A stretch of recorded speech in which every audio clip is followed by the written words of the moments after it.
Perdón, a través suyo, congresista. Señor Le Plasencia. comento, esta obra en general, desde que me hice cargo, fue lo más transparente posible. Yo me he reunido con la Contraloría General de la República de repente unas 8 o 9 veces para este tema. Hemos solicitado inclusive nosotros veedurías intermedias durante la ejecución de la obra. En esas veedurías que hemos desarrollado se han determinado algunos riesgos que finalmente han sido superados. Inclusive tengo los documentos que dicen riesgo superado, riesgo superado, riesgo superado. Toda esa cuestión, esa información ha sido así de transparente para poder trabajar. Acá nadie se niega al control. Al contrario, yo creo que entre más control haya, eficiente y racional, va a ser mejor para todos nosotros en general. Pero si yo lo que tengo básicamente es un control que me está diciendo, sí, todo está bien, camina, camina, camina, y luego voy al final del camino y me dijeron, ¿sabes qué? Lo que hiciste todo está mal y te voy a enjuiciar por eso, entonces estamos fritos, pues. Acá también, congresista, como aporte de repente, es herramientas de gestión. Básicamente lo que tenemos que tener. Por ejemplo, ¿cuál es la diferencia principal? ¿Por qué se producen los incrementos de costos en general en las obras? De las obras, sobre todo las obras públicas, sobre todo de carreteras inclusive. Porque hay una diferencia importante entre el estudio definitivo y la obra, ¿no? Ahora, de repente hay algunos intereses por ahí para que esto surja. Perfecto. Entonces, para que no haya interés en que hayan adicionales, encárguenle al contratista, encárguenle el estudio también. Y ya vamos a ver si es que él va a hacer un estudio que esté mal hecho. Al contrario, lo va a hacer bien hecho. Entonces, ese concepto se llama concurso-oferta, que en las leyes también está, o estaba, pero ese concurso-oferta se hace a suma alzada, o se hacía a suma alzada, cuando en teoría debería hacerse a precio unitario. Pero hay un conjunto de herramientas en general que pueden funcionar para que esta cuestión no se incremente. El tema está de que para poder hablar de ese tema, también hay que tener experiencia. Porque si no tenemos experiencia en este asunto, lamentablemente pues, podemos de repente dar algunas normas que no van a ser las más eficientes posibles. Entonces, es un tema de conversar, de coordinar, evidentemente de dar a conocer la experiencia que uno también ha tenido para poder determinar una fórmula que permita, por lo menos que el Estado esté, prevea cuánto va a costar realmente una obra, ¿no? Y en función a eso, los canales de corrección eficientes. Eso se puede dar. Eso es lo que se trató de hacer también con el tren. Pero lamentablemente ha habido actos previos que no han permitido que esta cuestión funcione de esa forma, ¿no? Y bueno, y se han generado estos casos de corrupción que todos somos testigos y que lamentamos y condenamos ahora todos, pero que lo que tenemos que hacer básicamente todos nosotros es procurar dar herramientas de gestión que eso no permita. Pero también tenemos que de una u otra manera tratar de no excedernos en el control, porque eso lo que está haciendo básicamente es que todos huyamos de la gestión pública. Y seguramente en este gobierno también estamos justamente sufriendo ese tema, porque no hay cuadros técnicos que quieran hacerse cargo del Estado en general ahorita, ¿no? Es un poco complicado. Disculpen la extensión, presidenta. ¿Por qué? Congresista Gino Costa. Gracias, presidenta. En efecto, entiendo su incomodidad, pero tiene que entender usted, ingeniero Plasencia, que esta es una obra como la interoceánica que está manchada por la corrupción. Y es inevitable profundizar las investigaciones para ver quién más podría estar implicado.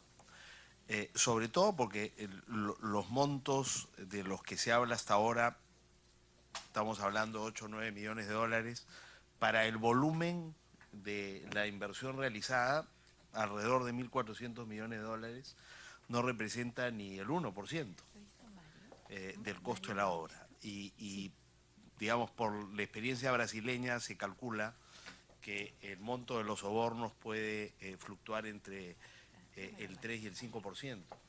Entonces, digamos, podría haber en este caso, como en otros, también otros involucrados en estos hechos y es inevitable que usted pase por esto. Yo quisiera comenzar un poco revisando digamos, su experiencia. Usted terminó ingeniería civil en la Universidad de Villarreal en el 92. 99. 1989. 1989. 1989. Yo tengo acá año 92. Quizás sacó el título en 92. Exactamente. Me dieron mi colegiatura en 92. Y entiendo que entró a trabajar al Ministerio de Transportes y Comunicaciones recién el año 97. 96. 96. Octubre del 96. Entonces, entre el 89 y el 96, ¿a qué se dedica? ¿Dónde trabaja? Si nos podría decir, por favor. Congresista, Señor presidenta, por su Plasencia. intermedio, yo trabajé en una empresa que se llamaba PIB Ingenieros S.A. PIB Ingenieros, digamos que era una consultora de ingeniería, básicamente en el tema de carreteras y de hidroeléctricas. Trabajé ahí más o menos 4 años, 4 o 5 años aproximadamente. Sector privado, luego entró al Sector privado. MTC hasta el 2014 o 2013. Claro, hasta el 2013 ha sido que estuve allí. 2013. Hasta el 2013. Y después ha regresado otra vez a la actividad privada. Sí, efectivamente, así es. O sea, actividad privada entre el 89 y el 97 y 96. Y 96 y después en el sector privado nuevamente del 2013 en adelante. Antes de entrar a su experiencia en el MTC, un par de consultas sobre su formación académica.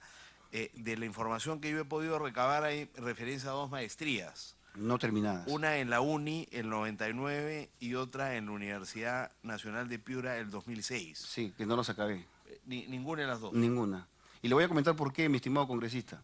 Porque lamentablemente yo estaba a cargo de proyectos muy importantes en general, ¿no? Y muchas veces estaba en la clase sentado en la carpeta y me llamaba el jefe y me decía que tenía que ir a la oficina inmediatamente para ver proyectos. Así que me tenía que retirar, inclusive en exámenes para poder ir, así que prefería Entonces no culminarlos. debería aclarar que son maestrías que no han sido concluidas o que hizo estudio de maestría, pero claro, lleva a la confusión.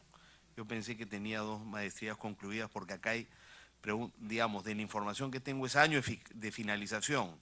Dice 99 la maestría en la UNI y el 2006 la maestría en la Universidad de Piura. Sí, pero no han sido culminadas. No es Entonces el hay un error en el formato de repente, mi estimado congresista. muy bien. Y los otros estudios que ha hecho son estudios, digamos, más cortos, no tan ambiciosos como una maestría. Le comento nada más. Sí. Por ejemplo, ¿qué decirle? Lamentablemente también, por los cargos que yo ocupaba, tenía un conocimiento muy amplio en general de la ingeniería, ¿no? Y muchas de las veces, no es que me quiera dar de mucho, pero era así. Los profesores que me enseñaban tanto en UNI como en la de Piura eran personas a las cuales inclusive yo a veces administraba sus contratos, sino como gerente de estudios y proyectos. Y a veces, digamos que lo que yo comprobaba en el campo no era necesariamente lo que veía en el campo académico. Entonces, ahí es donde tenía yo también un tema interno mío.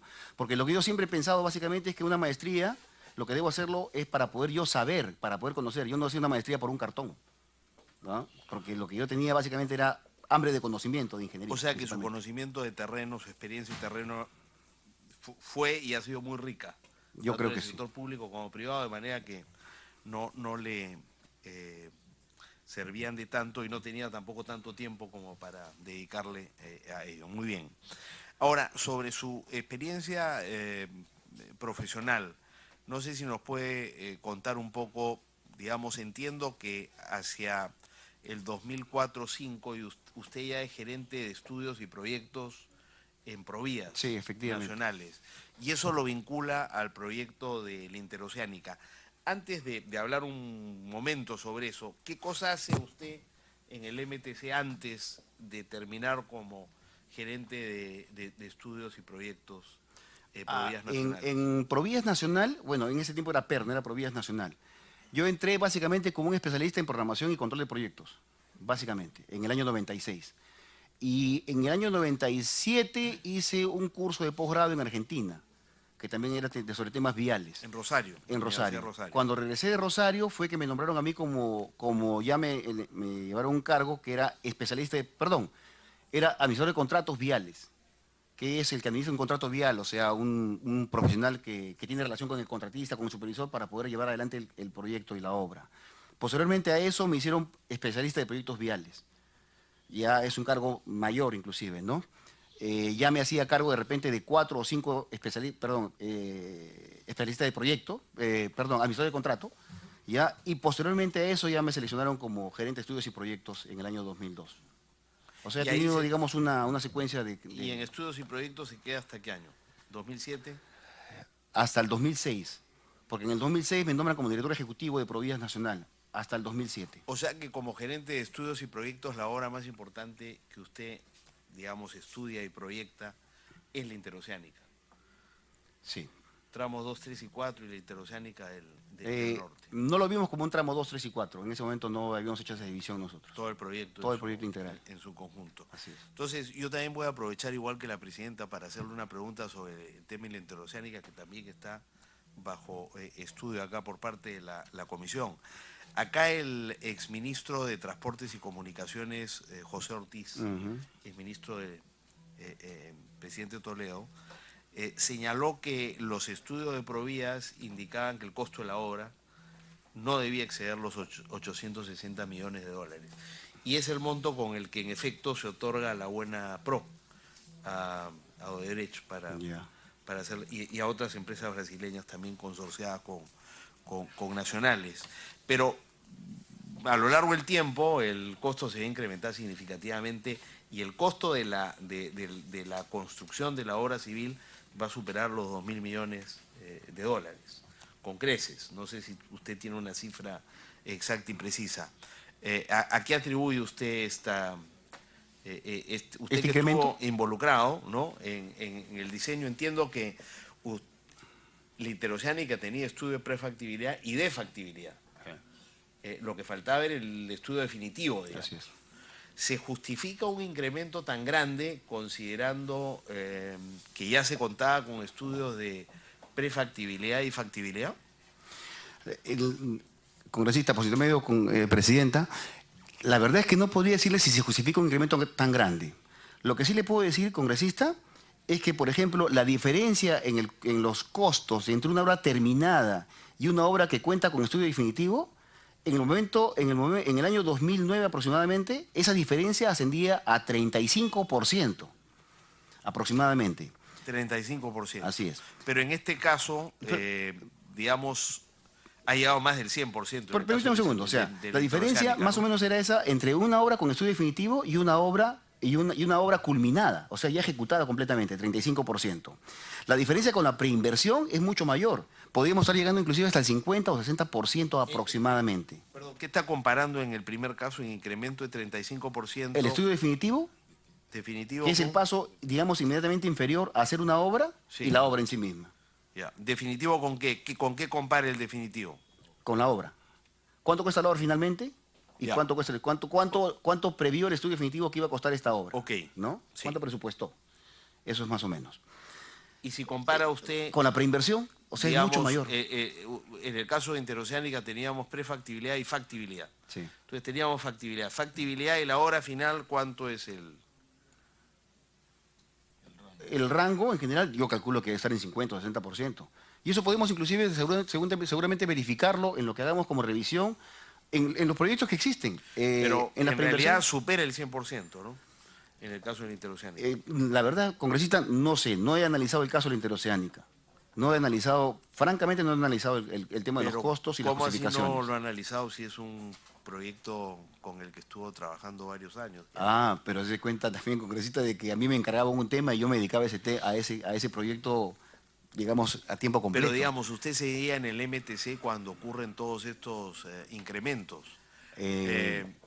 Incluso trabajando con el ministro que es responsable, entiendo, de las adendas que explican estos incrementos en los montos.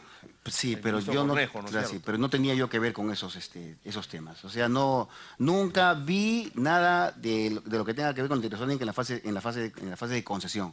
Mi trabajo culminó cuando yo hice el estudio de factibilidad y ahí terminó todo. ¿Con quién sería oportuno ver digamos, las adendas que llevaron al incremento de los costos de interoceánica? ¿Con el propio ministro Cornejo? Yo creo que sí, porque en teoría si él ha aprobado esas adendas, ha tenido que tener información técnica suficiente como para poder trabajar eso. Y también con Ocitran, porque hay que recordar que Ocitran fue la entidad que ha verificado que toda esta información sea la más adecuada, ¿no? Muy bien. Entonces, después de la gerencia de estudios y proyectos, usted pasa a Provías. No, yo estaba en Provías. Venía de Provías y de ahí pasa, perdón. O sea, de ahí fui director ejecutivo de Provías Nacional y luego, a raíz de una diferencia de gestión, ya éramos así con la ministra Zavala, retorné nuevamente a la gerencia de estudios y proyectos y posteriormente fui destacado por el MTC al despacho presidencial para cumplir una labor de asesoría en temas básicamente de infraestructura vial. Sobre eso, ¿por qué usted negó inicialmente haber trabajado con el presidente García de asesor suyo en Palacio de Gobierno? Ah, y ahí le comento, congresista, con el cariño. Yo no he sido asesor del presidente, yo he sido un asesor asignado al despacho, o en todo caso a Palacio de Gobierno. O sea, yo no era asesor del presidente, yo no despachaba con él absolutamente nada, ¿no? Yo en todo caso tenía una relación básicamente con el subsecretario general de la Presidencia de la República, con el secretario general, básicamente, pero no tenía un O sea, usted vínculo trabajaba con el doctor Nava y no con- con el presidente de la República. con el doctor Nava y con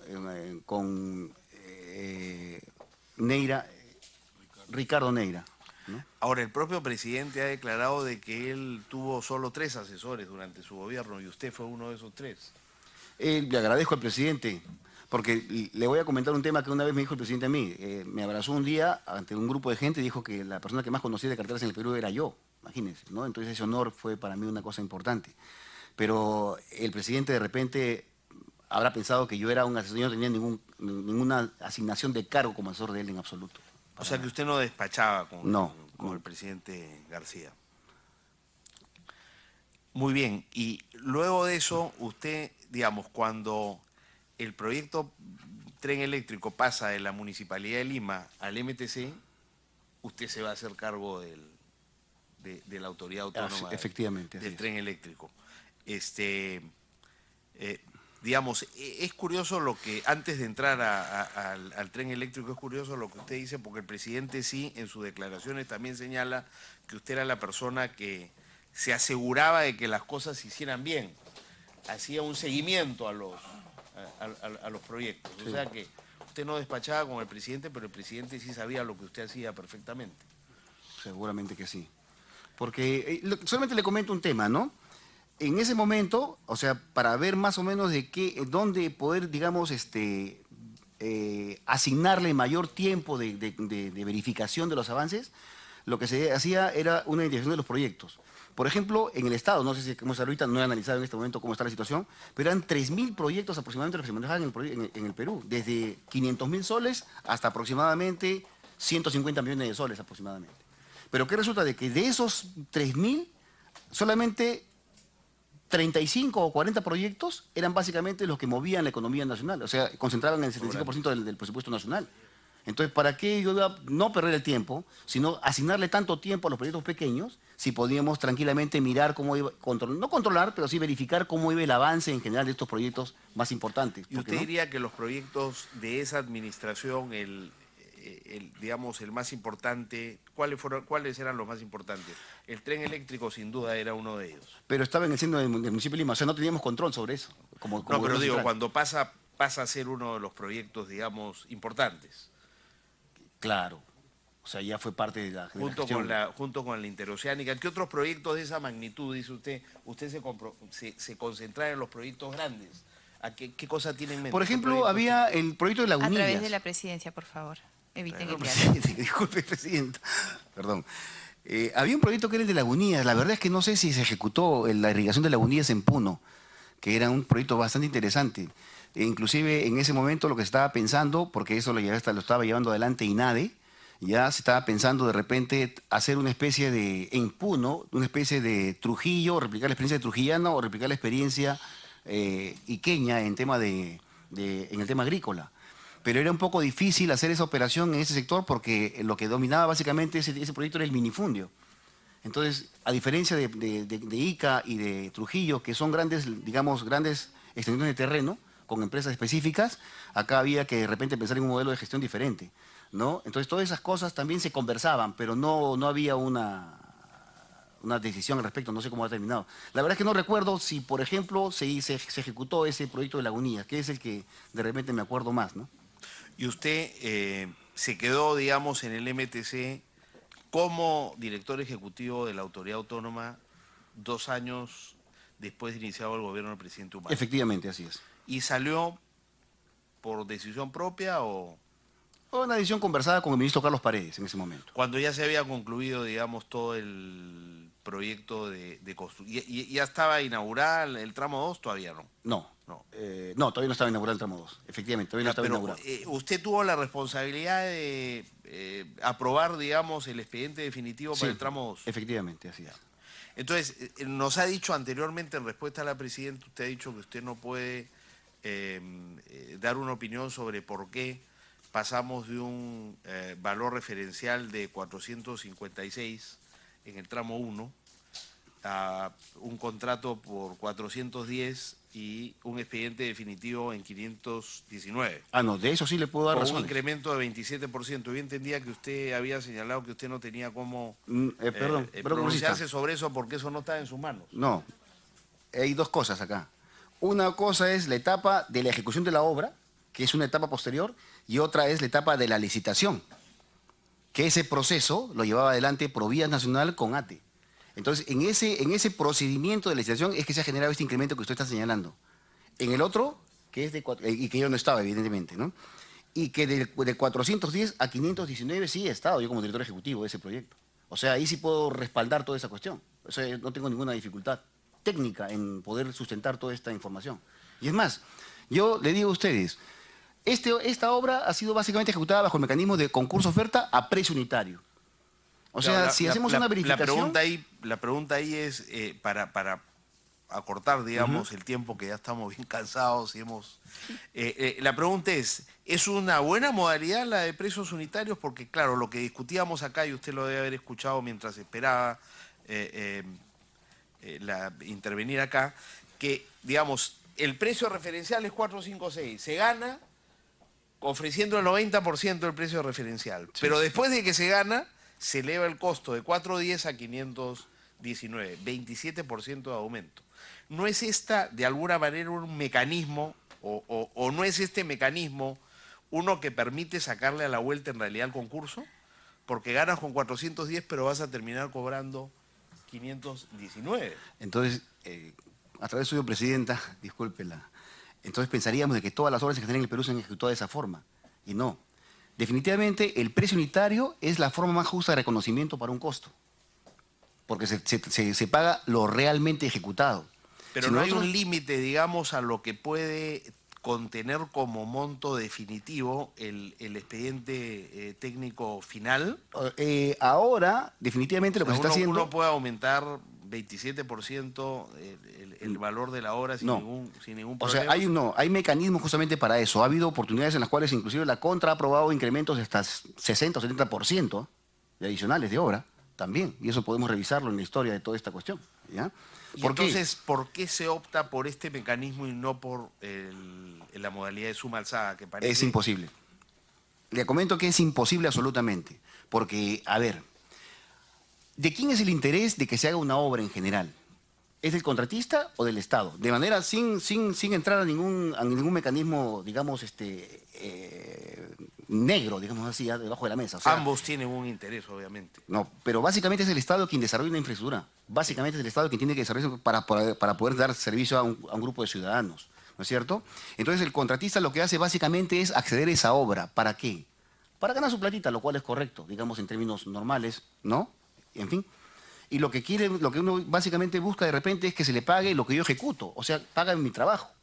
Y el precio unitario justamente es eso, permite de que uno le pague lo realmente ejecutado. Si nosotros vamos al metro, por ejemplo, al metro de Lima, y hacemos una excavación así, exhaustiva, calateamos prácticamente el proyecto, ustedes van a encontrar que cada metro cúbico de concreto que se encuentra en esa obra ha sido pagado. O sea, no ha habido un solo sol, ni un dólar siquiera, que no haya sido así. Cada sol ha sido pagado. Claro, pero ¿no? usted concordará conmigo que para el Estado mucho mejor aparece, para una persona como yo que no es especialista en contrataciones públicas, la modalidad de suma alzada, porque desde el comienzo yo sé como Estado cuánto me va a costar la hora. En este mecanismo de precios unitarios no, porque el ganador le otorgo la buena pro porque me ofrece el 90% del valor referencial, pero termina cobrándome 27% más.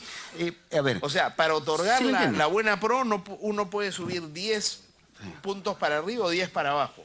Pero a efectos del valor final uno puede subir todo lo que quiera. No. Entonces, por eso le digo, parecería un mecanismo Parece. diseñado para dejar la puerta abierta para sacarle la vuelta al concurso. Presidenta, por su intermedio, porque no, a ver, en el caso específico del tren, hay que recordar que este proyecto fue licitado con un anteproyecto. No ha sido definitivamente licitado con un proyecto definitivo, no. Ha sido un anteproyecto cuya información técnica databa del año 86. Y evidentemente los incrementos en general que han habido técnicos, inclusive el desarrollo tecnológico, por ejemplo, ¿qué decirle, congresista? Sí, a ver, en este punto, señor Plasencia, porque de verdad usted ha explicado bastante la antigüedad del estudio y de las... ¿A usted le parece correcto que se haya iniciado con un proyecto tan antiguo? Lo que pasa es que... No, la pregunta es concreta, si le parece correcto o no, porque ha abundado bastante. Sí, técnicamente es adecuado. Sí, es se adecuado. puede utilizar esta cuestión. Técnicamente yo le digo que sí, porque es lo que yo he hecho. ¿Se da cuenta? O sea, ahí está el resultado. Es correcto Sí. por lo que usted ha hecho. Claro. Congresista Costa. Ahora, lo curioso es que si vamos al tramo 2, no teniendo ese problema, es decir, estudios antiguos, sino estudios nuevos, el incremento no es del 27%, sino del 55%. Sí, ahí sí le comento un tema importantísimo que a veces no se mide en general porque es un tema que se da. Hay que darse cuenta que esta es una obra lineal que atraviesa toda la ciudad de Lima, de cabo a rabo, o sea, tiene 35 kilómetros de extensión aproximadamente, ¿ya? Le comento, solamente un caso, por ejemplo. Teníamos nosotros que, por ejemplo, lanzar el puente de la avenida Javier Prado. Pero para poder hacer lo que se había digamos, ofertado, en todo caso, se tenía previsto, teníamos que cerrar la avenida Javier Prado por 6 meses. Javier Prado, la avenida estructural de la ciudad de Lima, la teníamos que cerrar por 6 meses para poder colocar una columna allí. Entonces lo que hicimos fue básicamente evitar esa columna y poder lanzar con una sola luz todo ese sistema. Pero evidentemente eso involucraba modificaciones en general, en toda la cimentación y todo el sistema. Evidentemente, ¿qué era más caro para la ciudad? ¿Cerrar por 6 meses la avenida Javier Prado y hacer que todo Lima colapse? ¿O simplemente incrementar un poco el costo de la obra para poder permitir de que esta cuestión funcione como mayor eficiente para la ciudad? O sea, hay cosas que hay que tomar. Por eso es que le digo, o sea, yo soy básicamente un gerente y tengo que tomar decisiones en función a eso. Y esas decisiones no pueden estar sujetas necesariamente a este tipo de controles policíacos. Porque esa cuestión es beneficio del Estado. ¿A qué control policíaco se refiere? Al de la Contraloría General de la Bueno, República. en todo caso use el término correcto, por favor. No, a esto digo. Correcto. Perdón. Control de la Contraloría, Ya. no policíaco. Refiérase con propiedad. Discúlpeme, Congresista Costa. presidente. Gracias. Pero en todo caso, ¿cómo podemos estar seguros de que, digamos, este incremento en los costos es un incremento razonable y justificado? Mire, Sobre todo porque estamos ante la duda y la sospecha, Sí, ¿no sí, es cierto? totalmente. Esta es una obra manchada por la corrupción y puede haber más corrupción. Entonces, digamos, puede haber sido una de las cosas que le ha interesado a la empresa. Mire. Yo gano con X y después cobro X más 55%. Y no pasa nada. Así es. Y probablemente esos 55%, una parte, ¿no es cierto?, como esto de Javier Prado está justificado, pero otra parte no está justificado. ¿En quién confiamos? Porque hay una empresa supervisora, todas las empresas supervisoras en todos estos proyectos se le pasaron las irregularidades. Y la Contraloría parece que también se les han pasado. Entonces, ¿cuál es el mecanismo, digamos, confiable para tener la certeza de que no estamos ante sobrecostos artificiales? Sí. Antes suyo, de que responda congresista Costa, si me permite, ¿qué procesos administrativos en la vía civil o en la vía penal usted está afrontando por estos casos? ¿O ha afrontado antes? Ya. En el tema, justamente por los incrementos de costos en general que tenemos en la línea 1, ¿no? Que eso tiene toda justificación, como yo le digo a usted. O sea, esto definitivamente... Señor Plasencia, por favor, le echo una pregunta Ya, concreta. ok. ¿Qué procesos ha afrontado o viene afrontando usted por este tema? Ya, tengo 4 procesos civiles. ¿Puede detallarlos, por favor? Decirnos qué procesos son, tanto los civiles como los penales, si los hubiese. Bueno, los civiles son por varias causas, ¿no? O sea, el civil es por el incremento, por ejemplo, de un tramo C, que hubo un reforzamiento de la estructura del tren. Solamente como comentario preliminar, ningún informe en general de la Contraloría General de la República dice que esta obra no sea necesaria. O sea, coinciden que sea necesaria. Lo que está diciendo le he preguntado por los procesos. Si requerimos mayor abundamiento sobre los procesos, se los vamos a preguntar. Ok. Le pido que por favor nos detalle qué procesos. De los civiles me acuerdo básicamente 2. Este incremento del tramo C, que es un incremento de la estructura que hemos hecho nosotros, y otro de estaciones, que también las estaciones antiguas que fueron construidas en el año 2009, perdón, en el año 86, más o menos también hubo una remodelación y un reacondicionamiento de esas estaciones. ¿Penales? La contra, no, ese es el civil. La contra señala de que esos trabajos debieron estar incluidos dentro de la oferta del contratista, y eso es lo que estamos en discusión.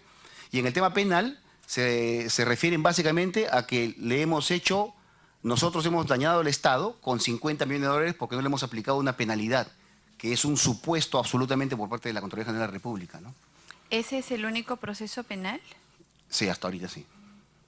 ¿Y hay un proceso penal por negociación? ¿Ese es el proceso penal por negociación incompatible? Ese, efectivamente. ¿Por los 50 millones que no se cobraron de la penalidad? De la penalidad, ese. ¿Y hay un proceso con respecto a la incorporación o a la no incorporación de un residente? Es el mismo. Ambos temas están en ese mismo juicio. Está en el mismo juicio. Sí. O sea, ¿no es solamente la penalidad o es la penalidad por no haber estado el residente allí? No, no, no. Son dos. Dos. Ya, ¿cuáles son esos dos temas? Uno es el no cobro de la penalidad y el otro. El haber aceptado a un residente que no, en teoría, no cumplía con el requisito que establecen las bases. Correcto. ¿No cree usted